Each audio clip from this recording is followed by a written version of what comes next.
Jungle. Bonjour à tous, bonjour à toutes, comment vous portez-vous? Bien, j'imagine. Merci de recevoir Sport FM, la radio qui mouille le maillot chez vous. Excellentes conditions d'écoute à toutes et à tous. CAN Cameroun 2021, le Sénégal sans convaincre est en huitième de finale. Un seul but sur pénalty marqué par les Lions lors du premier tour. Le Gabon est également au tour suivant après son nul de 2-2 face au Lion de l'Atlas du Maroc. La Guinée est aussi au rendez-vous des huitièmes de finale. Que dire de la valeureuse sélection malawite qui surprend par sa solidité et sa technique? Le Ghana rentre à la maison après avoir perdu face au Sélacanthe des îles Comores. L'Égypte et l'Algérie en sursis. D1 national de football, l'acte 9 a lieu en fin de semaine. Dès ce vendredi, l'on aura Kakadel Esbina à Kara. Asco est opposé à Unisport, toujours à Kara. Au sud, Dito joue à Takpamé face à Ange. En temps de reçoit Gomido au municipal de Lomé. Dingue de Sport invite ce jour Angelo Folico et Latif Yorouma de la rédaction de Sport FM. La direction technique est tenue par Pélagie Mekoum. La vidéo, comme toujours, c'est Sir Von Elom. Moi, je suis Franck Nounyama. Bonne arrivée. Merci de faire confiance à la radio qui mouille le maillot, Radio Sport FM, Dingue de Sport. Angelo Folico, bonjour, merci d'être en studio. Bonjour sportif, Franck, bonjour aux auditeurs et internautes. Latif Yorouma, merci d'être en place. Merci Franck, bonjour à tous. Et on va commencer par la Coupe d'Afrique des Nations de football, la 33e édition, qui continue avec ses surprises. Déjà, le Ghana qui rentre à la maison, le Black Star, quadruple champion d'Afrique, qui rentre à la maison, c'était attendu. Personnellement, je ne suis pas surpris. Je ne suis pas surpris quand on voit un peu les événements qui se sont déroulés en amont avant l'arrivée de la sélection de Rajevac en terre camerounaise. Je veux parler un peu de la situation relative à l'éviction de Charles Akonor de la tête de la sélection. Vous savez, lorsqu'on est à la tête de la sélection, ce n'est pas forcément comme un club où au quotidien, on a à charge les joueurs, le plan tactique, la philosophie de jeu, etc. Mais il faut donner un peu de temps. Et en Afrique, on a l'impression que pour nos sélectionneurs locaux, le public sportif, les dirigeants n'ont pas suffisamment ou ne se donnent pas suffisamment de temps pour laisser la main libre aux sélectionneurs de mettre d'abord un projet en place et profiter du temps, peut-être 2 ans, voire 3 ans, pour asseoir quelque chose. Et là, on est parti appeler Rajevac qui était déjà là il y a quelques années auparavant. En 2010. Si, oui, l'équipe avait fait un très beau parcours en éliminatoire du mondial, au mondial même, et puis derrière, au niveau de la présence en Coupe d'Afrique des Nations. Mais la dernière fois que le Ghana a gagné la CAN, ça remonte en cas, Franck, à 82. Ça fait 40 ans. Voilà. Donc, de la période 2006 jusqu'à peut-être 2015 ou 2017, oui, le Ghana était presque présent dans le dernier carré ou soit à la 3e place. Mais cette génération, malheureusement, n'a pas eu cette baraka de soulever le trophée. Je veux également nommer les 2 frères, Ayou, André et Jordan, qui étaient toujours présents. Ils ont apporté ce qu'ils peuvent faire. Mais ils n'arrivent pas à porter cette équipe. Oui, justement. C'est-à-dire que moi, je peux me tromper, mais je me dis, quand ça ne marche pas, il ne faut pas forcer. Est-ce que Jordan et André, je ne leur impute pas l'élimination du Ghana, mais en partie, ils sont quand même fautifs, même si hier dans le match... Oui, c'est-à-dire que quand vous ne donnez plus suffisamment sur le terrain... Vous pensez qu'ils doivent partir? Oui, c'est le minimum. Laissez la place à quelqu'un d'autre. Vous pensez que les frères Ayou ont besoin des millions de naira, millions de Cedis pour faire fortune après tout ce qu'ils ont connu en club de façon individuelle?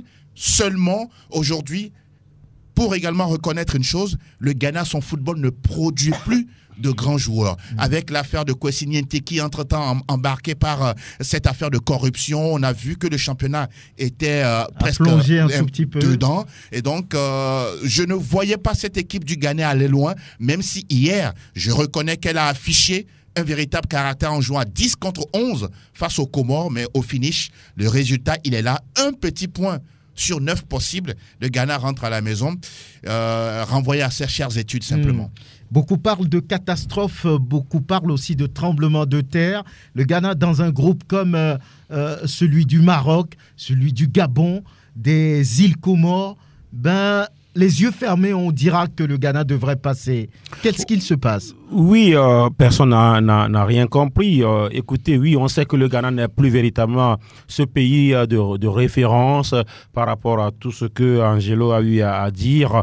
C'est vrai que en début d'année 2000 ou peut-être à partir de 2010, 2012, on sait que le Ghana, était toujours là, joue souvent les demi-finales, même a perdu quand même déjà une finale, je crois. Oui, en 2015. Voilà, en 2015 face à la Côte d'Ivoire. Oui. Mais cette équipe n'a jamais eu cette chance-là de soulever encore ce trophée depuis le sacre de 82. Maintenant, derrière, écoutez, le Ghana se caractérisait par quoi? C'est beaucoup plus par sa rigueur au niveau de l'organisation nationale, c'est-à-dire le championnat, les différentes catégories. Le Ghana et le Nigeria étaient des exemples lorsqu'on parle du football de catégorie. Mais depuis un moment, le championnat, on parlait de la Globe Premier League du Ghana. Depuis là, cette Globe Premier League ne fournit plus véritablement de bons joueurs. Le championnat n'est pas bien organisé. La politique au niveau des catégories n'existe plus. L'affaire Kwesi Nyantiki également est venue véritablement ternir l'image du Ghana. Et ça fait que les rares joueurs que le Ghana a à l'international, on a eu dans le temps ces joueurs comme Asamoah Gyan qui ne sont plus là aujourd'hui, les Boateng ne sont plus là aujourd'hui. Alors, ça fait beaucoup de joueurs qui sont là. Il y a d'autres joueurs qui sont là aujourd'hui. Les Pensil, les frères Ayew, les Thomas Partey, et puis les Suleiman, les Jonathan Mensah. Oui, en fait, c'est beaucoup plus des noms qui sont là aujourd'hui. Ces joueurs-là ont atteint peut-être leur limite. Maintenant, peut-être là où je ne suis pas trop d'accord avec Angelo, est-ce qu'il y a du mieux par rapport aux frères Ayew aujourd'hui? Est-ce que le Ghana a mieux que les Partey qui sont là? Est-ce que les Wakaso qui sont encore là, même s'ils sont plus titulaires, est-ce que le Ghana a encore d'autres joueurs ailleurs que alors le sélectionneur n'a pas fait appel? C'est là également la question. C'est à un moment donné, c'est un cycle qui est fini. Regardez le goal ghanéen.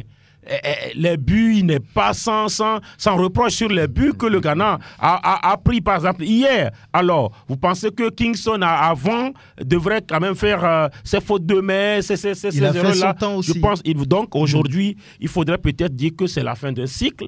Il faut reprendre comment? Reprendre par la base. Il faut que le Ghana revienne à un travail d'abord au niveau de son championnat, parce que sincèrement, on parle d'une CAN à 24. Et le Ghana n'est même pas capable de finir troisième. Pour espérer décrocher une place de meilleur troisième, ils ont fini dernier avec un point dans une poule où seulement le Maroc était véritablement, je suppose, à la taille du Ghana. Le Gabon, ce n'est plus ça. Alors, les Comores, c'est une première participation. Mais au final, c'est un seul point. Maintenant, peut-être la Baraka n'a pas aussi accompagné le Ghana. Il faut quand même avoir le courage de le dire. On a vu une équipe qui a montré du caractère hier. À 10, avant la pause, ils sont revenus à 2-2. Et c'est parce qu'ils poussaient pour aller chercher ce but victorieux. Ils ont encaissé le troisième but. Ouais. Regardez face au Gabon, c'est dans les derniers instants que le Ghana a été rejoint au Maroc.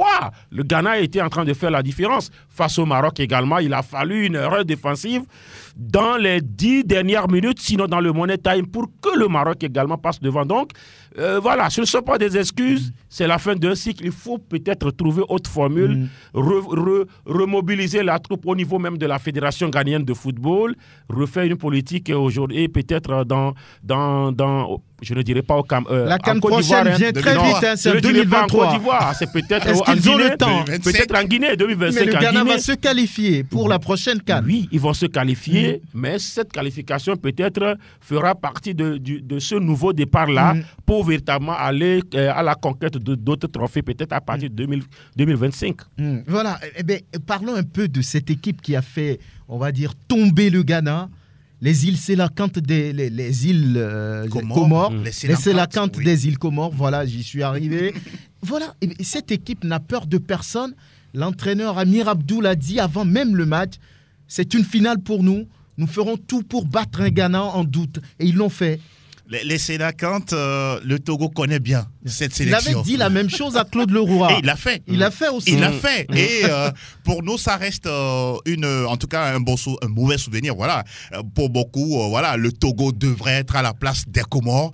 Mais est-ce que notre Togo pourrait jouer comme cette équipe des Comores? Je ne pense pas. La CAN A24 aujourd'hui, il y a une particularité qui se dégage, c'est que on a cette possibilité avec 3 points glanés de finir parmi les 4 meilleurs troisièmes. Et donc, tout de suite, toutes les équipes jouent à fond. Pour gagner à fond, au moins un match. Ne serait-ce que, espérer. On se rappelle du cas du Bénin en 2019. Les écureuils se sont qualifiés pour le 8e avec 3 points. Et ont éliminé le Maroc après. Ils ont failli pousser le Sénégal au tir au but. Voilà. Donc, ça dénote en tout cas l'engagement, l'envie affichée par les différentes sélections, les joueurs entre guillemets de second couteau, on peut les qualifier comme ça, et qui ont, lorsqu'ils ont quand même le maillot sur leur corps, je peux dire, sont pratiquement au four et au moulin. Une équipe comorienne, oui, avec leur portier Ben Bouana qui évolue en 5e division, mais qui a écœuré récemment les Marocains, et même dans le match face au Ghana, qui s'est blessé. Cet accrochage avec André, bon, il serait encore dans les perches, mais heureusement que Amir Abdou et ses hommes se sont pas qualifiés, mais se sont imposés parce qu'ils espèrent. Parce qu'aujourd'hui, quand on cite les 4 meilleurs troisièmes, on pourra quand même citer le Malawi, les Comores, le Cap-Vert, plus ou moins le Zimbabwe, donc on attend de voir. Toujours est-il que cette équipe... Le Zimbabwe est écarté. Ils sont 4e. Voilà, ils sont 4e. Donc, d'autant dire que cette équipe comorienne, mine de rien, oui, à défaut de ne pas jeter de l'anathème sur cette sélection, moi je pense que Amir Abdou également transmet un état d'esprit à ses joueurs. Vous prenez un joueur comme Selemani, c'est quelqu'un qui est pratiquement au four et au moulin, dans le couloir droit, en attaque et dans l'axe pratiquement. Et le Ben Fardou. Ils sont partout. Ouais. Et voilà, vous prenez la majorité des joueurs, ce sont des joueurs qui évoluent presque au niveau amateur, mais vous sentez comme quoi la fibre patriotique les pousse à donner quelque chose sur le terrain. Et pour moi, ça a été l'une des satisfactions en matière de production de jeu, comme le Malawi par exemple, comme une autre équipe dont j'oublie un peu le nom, la Gambie. La Gambie de Tom Saint-Fit. Votre Gambie. Merci beaucoup. La Gambie de Tom Saint-Fit. Voilà. On va d'ailleurs écouter Amir Abdou. Amir, le sélectionneur des Sélacantes des îles Comores. Je félicite tous mes joueurs qui ont eu de la qualité. On aurait pu être meilleur dans la conservation du ballon, mais on est satisfait du résultat quand même. Nous, on va attendre la suite pour la 3e place. Bien entendu, ça va être très difficile, mais on va attendre les décisions des prochains matchs qu'il y aura demain. Voilà Amir Abdou, le sélectionneur des Sélacantes des îles Comores. Voilà, il parle, il fait ce qu'il dit, ou bien il dit ce qu'il fait. Hein. Je ne sais pas. Il fait ce qu'il dit. Il fait ce qu'il dit. Il a dit à Claude, il l'a fait. Il a dit à Milovan Rajevac, il l'a fait. Voilà, et qui renvoie le Ghana malheureusement à la maison. L'autre sensation, c'est bien cette équipe malawite qui a failli renvoyer aussi le Sénégal à la maison, mais à l'arrivée, c'était 0 partout face à cette équipe des Lions de la Teranga.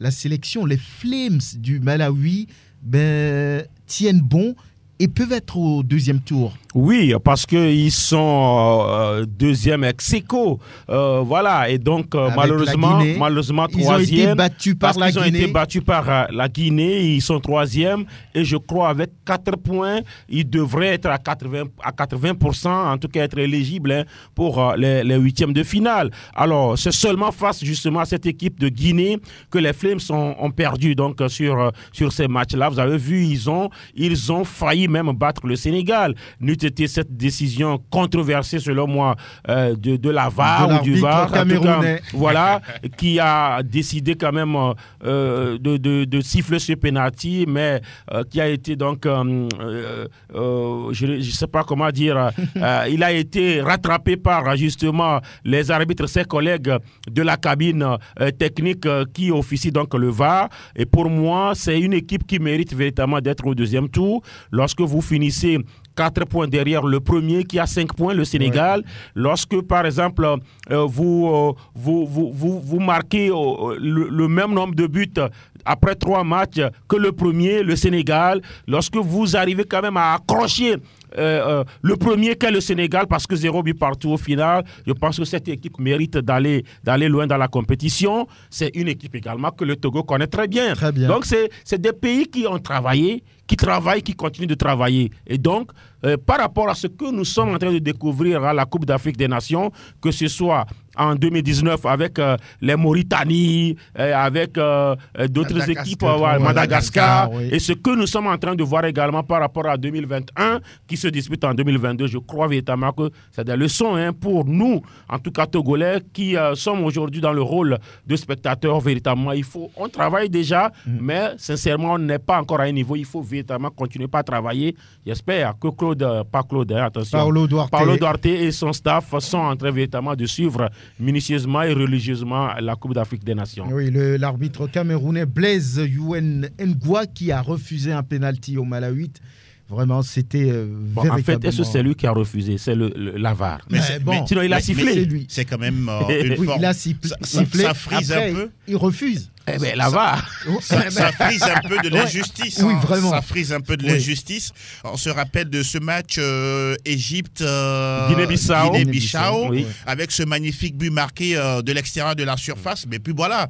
Mais quand on voit un peu l'action pour interpréter un peu, on voit que l'action de Bounassar, il passe la main au niveau de l'épaule et bien devant l'épaule du joueur. Malawi. Il le retient même. Il le retient presque. Et voilà. L'arbitre aurait décidé si jamais le VAR ou la VAR n'était pas présente à cette compétition. Mais voilà, le VAR trouve que ce n'est pas une faute. C'est une tricherie. Le VAR trouve que ce n'est pas une faute. Et au même moment, ce même VAR trouve que c'était une faute sur un autre match. Voilà pourquoi les gens disent que c'est parce que c'est le Sénégal. Prosper Agboklou, bonjour. Bonjour Franck, bonjour à tous les collègues. Tout va bien? Que voulez-vous? Le Sénégal est en 8e de finale sans convaincre. La presse sénégalaise n'a pas été du tout tendre avec les Lions. Un seul but sur les 3 matchs pour arriver, on va dire, en 8e de finale. Oui, vous savez, il faut quand même... moi, je parle parfois de concours de circonstances et des excuses par rapport à ces équipes. Quand on prend le Sénégal...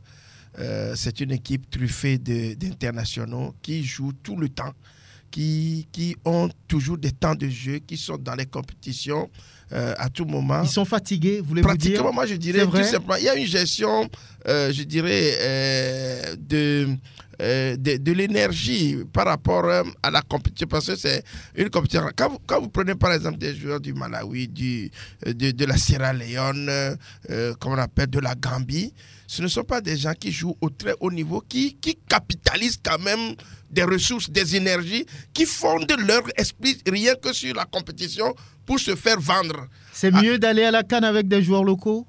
Oui, moi je dis, pas forcément avec des joueurs, mais des joueurs qui ont du temps, c'est-à-dire de l'énergie, qui peuvent se consacrer à la compétition. Vous savez, un Sadio Mané, un Bounassar, Koulibaly et autres sont plus attentistes. Vous avez vu le commentaire que leur gardien Edouard Mendy a fait hier, après le match. Il a dit: nous n'avons pas été excellents sur le terrain. Le jeu sénégalais n'a pas été du tout flamboyant, mais nous n'avons pas encaissé de buts. L'efficacité pour eux, c'est-à-dire, c'est de gérer leur énergie, leurs ressources physiques pour parvenir au plus haut niveau. Et vous allez voir que la plupart du temps, ces équipes vont ils arrivent à, comment on appelle, à économiser un peu plus de l'énergie, à gérer leur façon de jouer. Pour les tours à venir. Les équipes qui se défoncent au premier tour, vous allez voir, à un certain moment, hier, il faut quand même être d'accord que le Ghana jouant à 10 n'a pas montré des signes de faiblesse par rapport au Sélacante qui était très vif. À un certain moment, vous allez voir qu'au niveau du deuxième tour, au troisième tour, vous allez voir, c'est des équipes. On a vu le Madagascar s'étioler complètement. Après, on a vu des équipes comme ça. Donc, moi, je crois quand même que c'est une gestion exponentielle donc des forces qui arrivent. Maintenant, le Sénégal, truffé d'internationaux, a su gérer la compétition à un certain niveau. D'abord, comme on appelle, assujetti par les problèmes de Covid et tout ça là. Ils ont su gérer à ne pas prendre de but. Bon, c'est vrai. Vous pensez que pour les tours à venir, ils seront plus conquérants. Moi, je ne partage pas vous totalement pas d'accord. l'avis de Prosper. Vous parlez tout à l'heure de joueurs professionnels qui arrivent. Avec quoi fait-on la différence entre un professionnel et un joueur amateur? C'est par rapport au niveau que l'un ou l'autre a par rapport justement à une compétition. Si Sadio Mané arrive à une compétition et il fait 3 matchs, il n'arrive qu'à marquer qu'un seul but. Riyad Mahrez, 3 matchs, 0 but marqué. Mohamed Salah, 3 matchs, 1 but marqué. Et par rapport à un joueur, par exemple, comme Bouri des Comores qui marque 2 buts, mais il y a un problème. Oui, la fatigue n'est pas passée par là. Attendez, arrêtons de trouver des excuses à ces joueurs. Ce sont des professionnels. Ils sont payés pour faire du bon boulot sur le terrain. Et ils sont fatigués. Non, mais attendez. C'est un corps humain. Non, mais attendez. Mais justement, s'ils sont fatigués, Franck, ils peuvent simplement désister en disant que je ne viens pas à la compétition. C'est aussi simple que cela. Et rester dans votre club, gagner des millions d'euros. Est-ce que ça se refuse une sélection? Mais attendez, vous et moi avons le choix de notre vie. Si aujourd'hui, je n'ai plus le choix, ou bien je n'ai plus envie d'être journaliste sportif, je prends la décision de ne le plus l'être et de faire autre chose. De la même façon, ces joueurs, lorsqu'ils viennent à la CAN, il faut qu'ils mouillent le maillot. Cette équipe du Sénégal, pour moi, elle est limitée. Je le dis et je le répète. Parce que c'est une équipe qui n'a pas pu gagner son premier match, qui marque 1 but 3 matchs après et se qualifie pour les 8e de finale et on me parle de fatigue, je dis non. C'est du faux fouillant. Très rapidement. Bon, je pense que oui, quoi qu'on dise, même si ces joueurs étaient encore restés dans leur club, ils devraient continuer par jouer. Donc ça suppose qu'ils sont en Europe ou qu'ils reviennent en Afrique. Ils sont préparés pour ça. Ils sont préparés en réalité pour jouer. Tout simplement pour dire que lorsque, oui, je veux comprendre un peu Prosper, mais lorsque dans le collectif, ça ne marche pas, au niveau de l'individualité, ça ne marche pas également, il y a un problème. Il y a un problème tout simplement. Maintenant, peut-être, ce que les sélectionneurs doivent faire, c'est mieux de faire venir véritablement des joueurs confirmés, patentés de l'Europe, que d'amener des joueurs de 3e division, par exemple de l'Europe, qui viennent ici et qui peut-être ne sont pas mieux que les joueurs locaux qui évoluent en première division. Parce que certaines nations, véritablement, ont des joueurs qui sont peut-être sur le continent ou qui sont dans leur pays, qui sont quand même des titulaires tout le temps et qui mouillent le maillot, qui sont prêts même à se blesser sur un match, mais fait que des joueurs peut-être qui vous pensez que les professionnels jouent sur la réserve? Souvent il y a des cas qui se font. Peut-être que vous êtes en concurrence avec quelqu'un. Si vous vous blessez ici, voilà, vous perdez la place de l'autre côté. Sincèrement, vous pensez que Riyad Mahrez, par exemple, qui a déjà gagné la CAN, à un moment donné, vous allez voir, oui, si ça marche, ça marche, si ça ne marche pas, ça ne marche pas. Il n'a pas à se tuer pour cela. Alors que d'autres, écoutez, vous allez voir des gens qui sont prêts à mourir pour le drapeau, pour l'hymne national. Sincèrement, à un moment donné, ces joueurs-là, écoutez, quand vous revenez pour jouer, ou soit vous restez en Europe. Ce que les Sénégalais sont en train de faire, écoutez, quoi qu'on dise, on parle d'une équipe qui est censée représenter l'Afrique dans le monde, parce qu'ils sont qualifiés pour le barrage. Et quand on joue comme ça, est-ce qu'on n'encense pas trop justement le Sénégal? Le Sénégal n'a jamais gagné. Ils sont vice-champions d'Afrique. Jamais gagné la compétition. Oui, mais ils sont vice-champions d'Afrique. Ils sont comme le Togo. Ils sont première nation actuellement. Ça, c'est juste un classement. Oui, mais non, pas juste un classement. C'est le total des performances. C'est le total des performances. Et très donc, bien. Sincèrement, quand on a des joueurs, 23, 24, 25 joueurs, tous qui viennent, par exemple, pratiquement de l'extérieur et qui sont souvent à 80% des titulaires dans leur club et qui reviennent et qui souffrent devant le Malawi, qui souffrent devant le Zimbabwe, sincèrement, il y a quand même à redire. Il y a à redire. Tout simplement que pour les Malawites et autres, il n'y a que ça. Très bien. Voilà. On va écouter Edouard Mendy. Edouard Mendy, le goal des Lions de la Teranga. Comme j'ai dit, c'était l'objectif. Aujourd'hui, voilà, si vous voulez du beau jeu, si vous voulez la qualité, 90 minutes, et voilà, il faut être patient. Aujourd'hui, même avec ce qu'on produit, on peut gagner les matchs. Comme je l'ai dit, c'est des situations qu'on doit concrétiser. Mais on continue à travailler, on garde la confiance. Comme j'ai dit, 3 matchs, pas de but encaissé, on garde notre solidité. Et voilà, comme j'ai dit, il y a eu des Covid aussi. On va monter en régime et ça va aller de mieux en mieux. Voilà, donc il a juste, on va dire, peint le tableau. Pas de but encaissé. Lui, il parle en tant que gardien qui vient de gagner d'ailleurs le prix du meilleur goal FIFA. Voilà, c'est intéressant pour lui. L'autre sélection de ce groupe du Sénégal qui s'est qualifié, c'est bien le Sili national de la Guinée, au-delà du fait qu'il soit battu par le Zimbabwe 2-1. On va écouter tout de suite le sélectionneur Kaba Diawara. On avait décidé de presser haut, mais je sais pas, je crois que le Zimbabwe nous a complètement endormis et voilà, on n'a pas su réagir. Du banc, on a essayé de crier pour dire aux garçons de jouer plus haut, de jouer plus vite, mais on s'est fait endormir. Ils ont mené au score et après c'est compliqué. On a beaucoup crié parce que c'était pas ce qu'on avait demandé.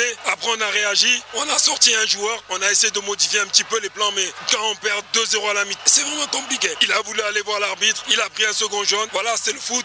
Il va falloir jouer sans lui, mais il va falloir trouver la solution pour essayer de passer ce huitième de finale, bien sûr. J'espère qu'il n'a pas oublié les exigences de Mamadi Doumbouya. Voilà.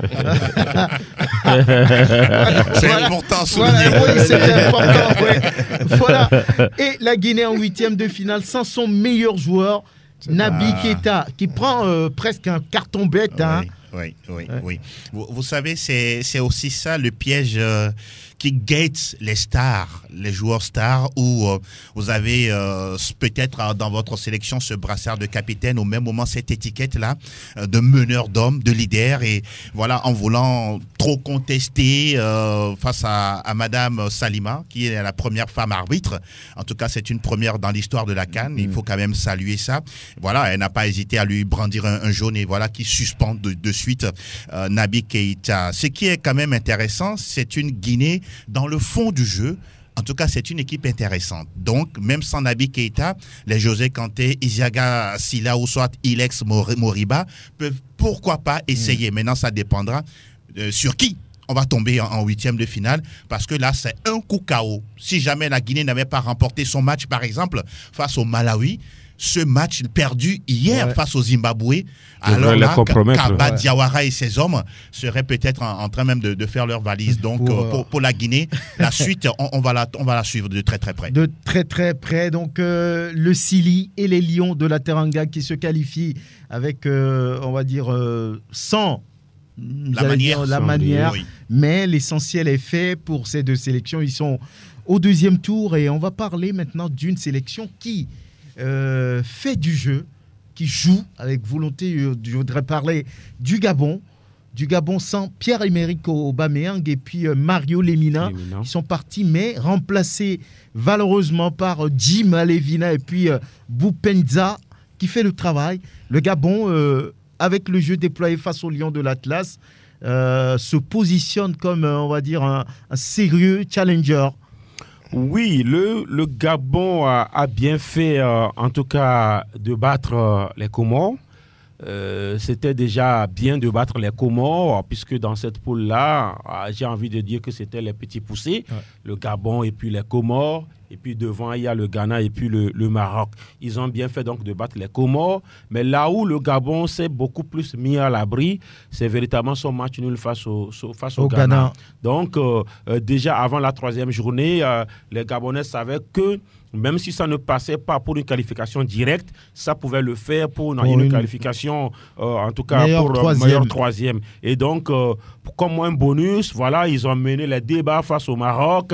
Oui, on sait que le Maroc aussi était déjà qualifié, en tout cas avant cette troisième journée. Et donc, ça fait que le Gabon est passé devant. Ils ont été rejoints par le Maroc. Ils sont repassés devant. Ils ont été rejoints par le Maroc. Mais, sincèrement, c'est la gestion. Le Gabon a su quand même véritablement jouer le coup, surtout en égalisant la dernière minute face au Ghana. Maintenant, par rapport à l'absence des joueurs phares, souvent, vous savez, lorsque le patron n'est pas là, on dit c'est quand vous êtes libérés. Ils sont libérés, ils ont joué sans pression, et voilà. Et sachant aussi qu'ils n'ont pas leur arme, leur véritable atout qui est Pierre-Emerick Aubameyang, et ça suppose que tout le monde devrait se donner au double. Et ça a donné malgré les problèmes que cette équipe a, problèmes de primes, problèmes de promesses non tenues, tout cela. Mais aujourd'hui, ils sont en huitième de finale. Je crois que c'est bien pour cette équipe-là. Déjà en huitième de finale, moi je pense qu'à 16, Parce qu'avant, la CAN se jouait à 16. Et là, à 16, on se dit que voilà, c'est encore comme un premier tour dans le classique. Et ils peuvent également aller loin, au-delà quand même de ces quarts de finale. Ils seront face au Burkina Faso. Au Burkina Faso, voilà. Oui. Prosper Agboklou, oui. Cette histoire de Mario Lemina et puis Pierre-Emerick Aubameyang sanctionnés pour indiscipline, il semble qu'ils étaient, on va dire, ils ont quitté le groupe pour aller faire la fête. Voilà, et les deux joueurs qui démentent, et dans la foulée, Mario Lemina qui annonce sa retraite internationale. Je crois que s'il y avait cette rigueur-là en 2013 au niveau des éperviers, on serait passé franchement en éliminant le Burkina Faso. Il y avait eu ce genre de situation avec nos stars dont on parlait à l'époque. On n'avait pas sévi et je crois quand même que nul n'est indispensable. Et d'ailleurs, les écarts comportementaux de Pierre-Emerick Aubameyang, déjà, on le savait. C'est devenu monnaie courante à Arsenal avec tout ce qui s'est passé. Je crois que c'est un garçon qui est maintenant suivi à la lettre dans ses envolées. Donc je crois quand même que ça, c'est une bonne décision prise par les autorités et comme Latif l'a dit tout à l'heure, ça a libéré les énergies. Les gens se disent maintenant là, on va jouer. Et les garçons sont en train de jouer sans la pression. Voilà, vous voyez à peu près. Donc moi je crois quand même que si de telles rigueurs doivent être imposées maintenant, Lemina, il part, il est venu, il veut repartir. L'une est indispensable, quelles que soient les circonstances, d'autres joueront. Et aujourd'hui, le Gabon, quel que soit ce qui s'est passé lors du match contre le Ghana, ils ont été très, très, très limites contre les Comores. Et bon, le Maroc étant déjà qualifié n'a pas tellement d'emprise effectivement sur cette rencontre. La première place, c'est vrai, on a fait 2 buts partout. C'est maintenant que la compétition va commencer pour les Gabonais. Donc moi, je crois quand même que c'est une bonne décision que l'encadrement technique a prise, et ça doit faire cas d'école partout où les stars ne veulent pas respecter le drapeau national. Bien, on va écouter Jim Alevina, l'un de ces joueurs qui porte cette équipe gabonaise. C'est un adversaire en tout cas qu'on respecte. On va maintenant les étudier et travailler au mieux sur les jours qui nous restent pour faire le meilleur match possible et passer en quart de finale. Angelo Folico parle déjà des huitièmes de finale. C'est le seul match qui se dégage déjà pour les huitièmes de finale. Gabon, Burkina Faso. Jim Alevina, en tout cas, joueur de Clermont Foot, qui n'est pas aussi annoncé comme une star, comme voilà, Pierre-Emerick ou soit encore Mario Lemina, mais on sent en tout cas l'intelligence du joueur dans le jeu, son placement au niveau de l'attaque gabonaise. Et je pense que Patrice Neveu fait bien de lui faire confiance, tout comme Biogo Poko et puis Boupenza également, qui a marqué un très beau but altruiste dans la surface sur le match face au Maroc. Maintenant, ce sera face au Burkina Faso. Là aussi, on a envie de faire quelque chose. On est sorti des poules derrière le Cameroun. Bertrand Traoré et tout, on pourra dire tout son groupe, ils veulent aussi arriver, pourquoi pas au quart de finale, créer pourquoi pas la sensation même en arrivant en demi-finale. Mais je me dis que ça va être un match très ouvert. Qui va gagner, sincèrement, je reste perplexe. Perplexe là-dessus, on verra bien. Alors, qu'est-ce qu'il se passe avec le tenant du titre, l'Algérie, l'Égypte, qui après, on va dire, 2 matchs, n'a pas convaincu. Ces grosses pointures maghrébines sont toujours en sursis, l'Égypte et l'Algérie. Oui, moi je l'ai dit une fois ici, souvent c'est compliqué de gérer la pression, en tout cas du tenant, et lorsque vous prenez souvent les différentes CAN, les champions en titre n'arrivent pas véritablement à gérer leur situation. On a parlé de 2002 quand le Gabon, quand la Zambie gagnait, la CAN suivante, la Zambie n'est pas allée. 2012, elle a gagné en 2012. Ah non, attendez. En 2012, voilà. 2013, elle s'est fait éliminer. Voilà. Et donc, en 2013, le Nigeria également a gagné. C'était une surprise d'ailleurs. La suite, ça n'a rien donné. Vous avez vu, par exemple, la Côte d'Ivoire a gagné 2015. ils sont partis dès le premier tour en 2017. Et donc, ainsi de suite, quoi. Le Cameroun également n'a pas fait... L'histoire va se répéter pour l'Algérie, dites-vous? J'ai envie de dire, mais on sait vraiment que oui, l'Algérie était sur une très bonne série, voilà, avec ses 35 matchs sans défaite, mais voilà, une série qui a été estompée, on l'a dit l'autre fois par la Guinée équatoriale, c'est déjà un coup pris par donc cette sélection qui après 2 matchs n'a toujours pas marqué de but.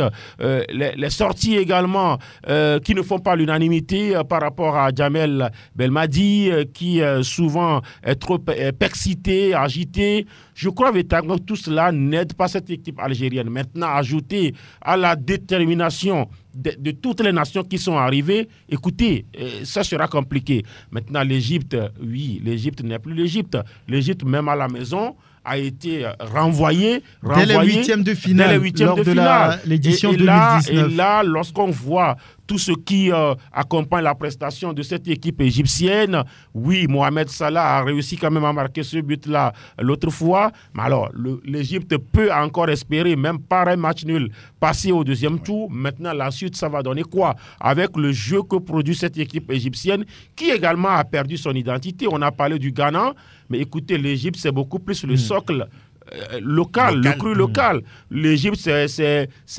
souvent la patte des nationaux, mais depuis que cette équipe a décidé d'aller voir ailleurs, que si ce n'est pas les Portugais, c'est les Américains, alors depuis là, ça ne marche pas. Ça ne marche pas. Le complexe de supériorité a tué les Algériens.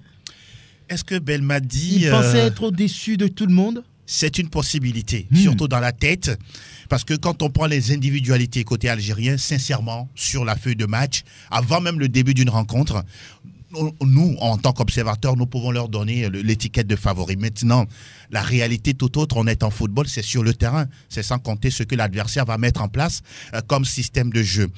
Djamel Belmadi qui dit encore qu'il continue d'assumer le statut de favori et que face à la Côte d'Ivoire, ce sera une finale. Et Patrice Baumel également qui répond, oui, nous sommes prêts à disputer cette finale, tout comme Max Alain Gradel, même qui est pressé d'en découdre. Mais on se rappelle, quand on jette un coup d'œil au niveau des stats, entre les deux sélections, ça fait 8 matchs joués, 3 victoires algériennes, 3 victoires ivoiriennes, 2 matchs nuls. C'est équilibré, totalement équilibré. Oui. Sauf que en 2019, l'Algérie avait éliminé la Côte d'Ivoire au tir au but. Petite ascendance, mais attention, la Côte d'Ivoire, en 2019, n'avait pas Sébastien Haller. Et je peux me dire que c'est peut-être le facteur qui pourrait aider cette équipe ivoirienne face à l'Algérie. Et un match nul élimine... L'Algérie, absolument. Forcément. Et ça arrange la Côte d'Ivoire. Oui. Moi, je crois que ce serait le match le plus facile pour les Ivoiriens. C'est vrai. Oui, pour moi, parce que par rapport au standing de cette équipe algérienne, les Ivoiriens sont plutôt, à mon avis, plus aptes à disputer un match dans un système plus professionnel, à mon avis. Mais par rapport aux 2 sorties où la Côte d'Ivoire avait été, pour ses adversaires, la bête à abattre, ça, je crois quand même que sortir d'une victoire ou d'un match nul avec la Côte d'Ivoire, les noms sont là, la fête, de toute façon, c'est ça. Donc, contre l'Algérie, contre plutôt cette équipe algérienne, je crois que ce serait pour moi le match le plus facile pour les Ivoiriens, parce que les Algériens maintenant sont plus que dans le doute. Très bien, on le verra. Alors le Cameroun, pays hôte, n'a pas de problème. Ils se sont qualifiés, même s'il y avait ce match nul face au Cap-Vert. Le Cameroun reste premier de son groupe. Mais à la suite de ce match nul, le gardien de but, Onana, a été sérieusement critiqué par rapport à ces 3 matchs. Mais c'est lui qui est le titulaire, on verra bien. Le Gabon également est qualifié, le Maroc, voilà. Il y a des équipes qui se qualifient en attendant ceux à qui on pensait. On verra bien pour la suite de cette compétition. Et on va parler rapidement des championnats nationaux et l'on commence par la première division nationale qui va disputer sa 9e journée le week-end à venir. Avec ce match, on va commencer d'ailleurs par le groupe A, où le Dynamique togolais se déplace à Atakpamé pour y affronter Ange Football Club. Là-dessus, on va écouter Bawa Bako, l'entraîneur de cette équipe. C'est encore plus difficile. Chez nous, quand l'avancée devient dure, sauf le dur avant. Ange, qui a également besoin de points. C'est un match piège pour vous en déplacement? Comme vous le dites, c'est un match piège pour nous en déplacement. On va s'y comporter aussi comme on le peut. Quand vous dites vous comporter, gagner ou l'essentiel, juste le minimum, match nul? Quand on joue, c'est pour gagner, l'essentiel. Quand on fait un jeu, c'est pour gagner. Il n'y a pas de jeu à perdre. Nous allons là-bas, c'est pour gagner. Mais si on perd aussi, bon, la route ne s'arrête pas là. On dit souvent que les vieilles casseroles font de bonnes sauces. Apparemment, avec votre expérience, Dito va mieux. Oui, vous pouvez le dire, mais Dito a toujours bien porté. Je pense que cette année, on va essayer de faire quelque chose. Pour le moment, ce n'est pas le titre. Nous voulons glaner un peu la première, la deuxième ou la troisième place et penser voir l'avenir. Voilà, et penser à l'avenir, le Dynamique togolais, normalement, ça devrait le faire. Hein. Vous l'avez interviewé et c'est la victoire qui est attendue, mais il dit, en tant que, on va dire, technicien de football, on sait que tout peut arriver, même avec une défaite, ce n'est pas la fin du monde, mais normalement, ça devrait réussir pour les robots rouges. J'apprécie son état d'esprit par rapport à cette rencontre face à Ange. Oui, ici, Dito a pu quand même titiller, même bouleverser l'équipe de l'AS Togoport. Ange qui a été fessé par Gomi de Palimé. Mais je ne sais pas si 5 buts à 1. Cette équipe de Ange ne va pas attendre Dito dans une forme de revanche, c'est-à-dire de pouvoir se relever rapidement et de continuer sa marche plus ou moins vers l'avant. Maintenant, côté Dito, il y a quelques certitudes. Yéré, Denis Abalo, voilà, et tous les autres. J'estime simplement et j'espère que Bawa Bako saura quand même transmettre cette envie-là positive à ses joueurs et surtout de ne pas sous-estimer cette équipe des Anges de Ngotian. L'on s'approche, on va dire, des playoffs, les choses se précisent. Ce sera la 9e journée ce week-end et sur les 3 premiers, on voit Dito, on voit Gomido et on voit en temps 2 justement qui reçoit Gomido. Oui, ça va se jouer également déjà à ce niveau. Imaginez, c'est déjà un match décisif. Pas décisif, important. Mais important. Voilà, c'est déjà un match important. Voilà, l'équipe qui va gagner va encore gagner des points vers parce que c'est des concurrents directs qui s'affrontent. Donc, Gomido, qui est déjà 2e devant l'Entente 2, imaginez une victoire des Showboys. C'est un peu comme tu peux écarter voilà, un des concurrents directs à ces trois premières places. Si l'Entente 2 gagne, l'Entente 2 repasse devant Gomido. Alors, imaginez si ces 2 équipes se neutralisent et que le Dynamique togolais va faire un résultat à Tapamé face à Ange de Ngotian. Il va creuser l'écart. Il va creuser l'écart. Mais attention à Dito, vous savez qu'au match aller, si ma mémoire m'est encore fidèle, il y a eu un match nul. Ange est venu arracher le nul à Kégué, donc attention au Dynamique togolais. Quand l'avancée devient dure, seuls les durs avancent, a-t-il dit il y a quelques minutes. Et on va écouter Soukouna et Sosinam, c'est l'entraîneur adjoint de l'AS Togoport. C'est une organisation interne, je ne saurais le dire ici. Ça ne tient qu'au staff. Mais dans tous les cas, on sera au play-off. Vous confirmez être au play-off, les SOTA, qui est également en quête de points. Actuellement, toutes les équipes sont en quête de points. On avait trébuché en début de saison face à l'équipe de Dito. On a su rattraper le train. Sûrement qu'on fera la même chose d'ici la fin du championnat. Les matchs ne sont pas mathématiques. C'est sur le terrain où on joue. On verra ce qui va se passer le jour-là. Sûrement victoire. Soukouna et Sosinam interrogés par Angelo Folikoué. Voilà, en l'instant. Je voudrais face à la SOTR. Oui, justement. Et parce que l'Est européen n'a pas d'attaquant. On lui a posé cette question. Ils disent qu'ils vont tout faire pour gérer ça en interne. Oui, donc, si le championnat s'arrêtait ici aujourd'hui, les Portuaires ne sont pas au play-off. Oui, et Soukouna a toujours la même façon de répondre sur des prévisions. Mais depuis, il a la même façon de répondre et les résultats également sont les mêmes. Il faudrait véritablement que Soukouna sache qu'il est un entraîneur. L'entraîneur, l'interview, ce n'est pas une faveur qu'il accorde à la presse. C'est-à-dire qu'il est entraîneur d'une équipe et il doit communiquer autour de l'équipe. Et donc, quand on pose des questions par rapport, écoutez, ils n'ont qu'à prendre le cas du haut niveau. C'est quand même des équipes qui parlent déjà, par exemple, des 8e de finale. Comment ça? Mais à chaque fois, quand on pose la question, ils disent non, c'est une organisation interne, on ne saurait vous le dire, et c'est les mêmes réponses et c'est les mêmes résultats. Très bien. Voilà, malheureusement, il faut changer. Ce derby de la capitale, ça donne quoi? Entre 2 clubs, on va dire, qui ne se retrouvent pas forcément. Ils faisaient partie des favoris en début de championnat. Aujourd'hui, ils ne sont pas sur le podium. Hein. Oui, ils ne sont pas sur le podium. Je crois que chacun d'entre elle a pris un tout petit peu le train en marche.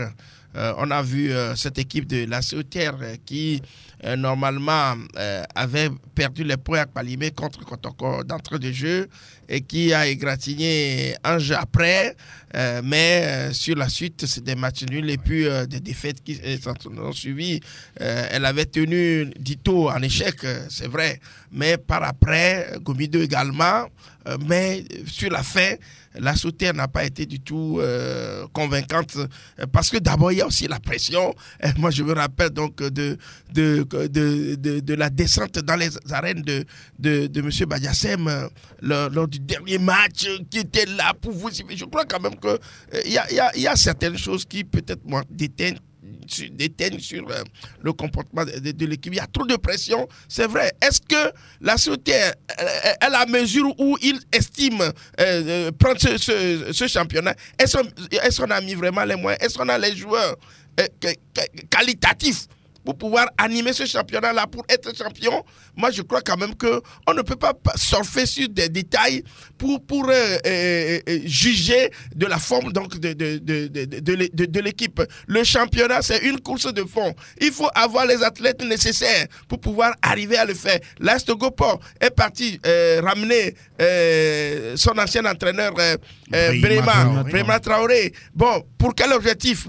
On ne sait pas comment nous allons... Donc, le discours de Sokuna, je pense que c'est ce qu'il a reçu des autres qui viennent transmettre. Très bien, voilà, on lui dit que vous voulez dire... Et ce match entre, on va dire, Kotoko et puis Gboulessou à Palimé, c'est ça, oui. Avec Gboulessou qui n'aura pas son entraîneur ce jour-là. Oloufade Adekambi, suspendu pour un match. Et le supporter de Gomido, Isakole, qui est interdit de stade pendant les deux prochaines années, que ce soit les matchs amicaux, les matchs officiels, il n'a pas le droit d'y assister. Et la fédération qui demande à Gomido d'envoyer, on va dire, sa photo. On demande également à Gomido de payer 500 000 francs. Au-delà, en tout cas, la fédération instruit Gomido d'ouvrir une instruction par rapport au pénal, par rapport à ce supporter. Voilà, c'est une partie également importante. Voilà. Et ce match également, on l'a dit, entre Entente d'ailleurs et Gomido, voilà un peu le calendrier de la 9e journée dans la poule A. Dans la poule B, on aura dès vendredi ce match entre Kakadel et l'AS Bina. On sait que c'est cette équipe qui a été la seule à avoir battu les Cornes 4-1 lors de la phase aller.